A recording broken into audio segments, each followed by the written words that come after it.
NDPS ಅಂತಿದೆ drugs ಬಗ್ಗೆ. ಈಗ ಡ್ರಗ್ಸ್ ಬಗ್ಗೆ, ಸೈಬರ್ ಕ್ರೈಮ್ ಬಗ್ಗೆ ಎಲ್ಲ ಹೇಳಿದ್ದಾರೆ, ಪೊಲೀಸ್ ನಮ್ಮ ಟಾಪಿಕ್ ಬಗ್ಗೆ ಹೇಳಿದ್ದಾರೆ. ಡ್ರಗ್ಸ್ ಬಗ್ಗೆ ಒಂದು ಸ್ವಲ್ಪ ಜಾಸ್ತಿ ಹೇಳಲ್ಲ, ಒಂದು ಸ್ವಲ್ಪ ಯಾವ ರೀತಿ ಡ್ರಗ್ಸ್ ನಿಮ್ಮ ಜೀವನನ ಹಾಳು ಮಾಡ್ತದೆ, ಸಮಾಜದಲ್ಲಿ ಯಾವ ರೀತಿ ಇದು ಕೆಟ್ಟ ಪರಿಣಾಮ ಬೀರ್ತದೆ ಅಂತ ನಾನು ನಿಮಗೆ ಒಂದು ಸಿಂಪಲ್ ಆಗಿ ಹೇಳ್ತೀನಿ. ಡ್ರಗ್ಸ್ ಅಂದರೆ ಏನು? ಫಸ್ಟ್ ಆಫ್ ಆಲ್ ಡ್ರಗ್ಸ್ ಅಂತಂದರೆ ನಮ್ಮ ಒಬ್ಬ ಮನುಷ್ಯನ ದೇಹದೊಳಗಡೆ ಹೋಗಿ ಮಾನಸಿಕವಾಗಿ, ದೈಹಿಕವಾಗಿ, ನರನರಗಳಲ್ಲೂ ಅದು ಒಂದು ಬೆರೆತು ಅವನ್ನ ಕುಂದಂಗೆ ಮಾಡೋಂಥದ್ದು. ಅಂದರೆ ಮನುಷ್ಯ ಒಂದು ಮೈಂಡ್ಸೆಟ್ನ ಹಾಳು ಮಾಡೋಂಥದ್ದು. ಮೈಂಡ್ಸೆಟ್ನ ಹಾಳು ಮಾಡಿ ಅವನಿಗೆ ಗೊತ್ತಿಲ್ಲ ನಾನು ಏನು ಮಾಡ್ತಾ ಇದ್ದೀನಿ, ಹೆಂಗಿರಬೇಕು, ನನ್ನ ಗೋಲ್ ಏನು, ನಾನು ಯಾವ ರೀತಿ ನಾನು ಅಚೀವ್ಮೆಂಟ್ ಮಾಡಬೇಕು, ಇದನ್ನೆಲ್ಲನೂ ಕ್ರಮೇಣವಾಗಿ ಅವನ ಹಂತವಾಗಿ ಕ್ಷೀಣಿಸಿ ಅವನ್ನ ಸರ್ವನಾಶ ಮಾಡೋಂಥದ್ದೇ ಡ್ರಗ್ಸ್ ಅಂತ.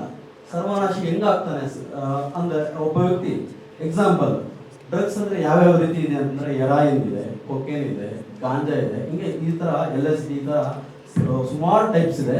ಅದ್ರ ಬಗ್ಗೆ ಯಾವಾಗಲಾದರೂ ಡೆಪ್ತ್ ಆಗಿ ಹೇಳ್ತೀನಿ. ಸಿಂಪಲ್ ಆಗಿ ಈ ಥರ ಇರುತ್ತೆ. ಎಕ್ಸಾಂಪಲ್ ಗಾಂಜಾ ಈ ಥರ ಬೆಳ್ಳಕ್ಕೆ ಸಕ್ಕರೆ ಥರ ಇರ್ತದೆ, ಕೊಕೇನ್ ಇರ್ತದೆ, ಇದೆಲ್ಲ ಡ್ರಗ್ಸ್. ಅದನ್ನು ಸ್ವಲ್ಪ ತಗೊಂಡ್ಬಿಟ್ರೆ ಮನುಷ್ಯ ಒಂದು 2-3 ದಿನ ಅವನಿಗೆ ಗೊತ್ತೇ ಇರಲ್ಲ ಯಾವ ರೀತಿ ನಾನಿದ್ದೀನಿ, ಹೆಂಗಿದ್ದೀನಿ, ಏನು ಮಾಡ್ತಾ ಇದ್ದೀನಿ, ನಾನು ಏನು ಮಾಡಬೇಕು ಅನ್ನೋದೇ ಗೊತ್ತಾಗಲ್ಲ. ಅವನು ಹಸಿವು ಕೂಡ ಆಗಲ್ಲ.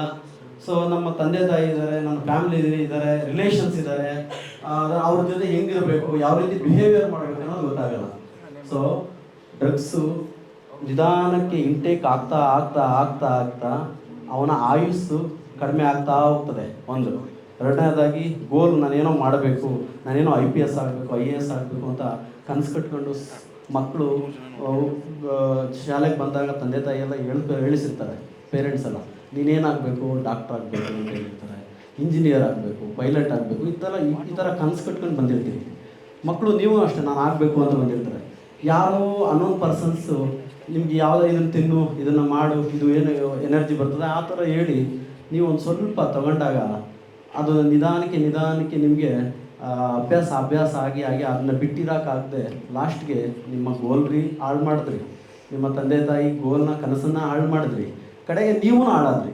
ಬೇಗ ನೀವು ಸತ್ತೋಗ್ಬಿಡ್ತೀರ, ಜಾಸ್ತಿ ದಿನ ಇರಲ್ಲ ಡ್ರಗ್ಸ್. ಸೊ ಮೊದಲನೇದಾಗಿ ನೀವು ಡಿಸೈಡ್ ಆಗಬೇಕು, ನೀವು ಇಷ್ಟು ಜನ ಇದ್ದೀರಲ್ಲ, ನಿಮ್ಮ ತಂದೆ ತಾಯಿಗಾಗಲಿ, ನಿಮ್ಮ ಅಕ್ಕಪಕ್ಕದ ಮನೆಗಾಗಲಿ, ನಿಮ್ಮ ಸಮಾಜಕ್ಕೆ ಗೊತ್ತಿರೋರಿಗಾಗಲಿ ಡ್ರಗ್ಸ್ ಅಂದರೆ ತುಂಬ ಪರಿಣಾಮಕಾರಿಯಾಗಿ ಮನುಷ್ಯನ ಮೇಲೆ ಪ್ರಭಾವ ಬೀರಿ ಅವನ್ನ ಅಂತ್ಯನ ಮಾಡುತ್ತೆ ಅಂತ.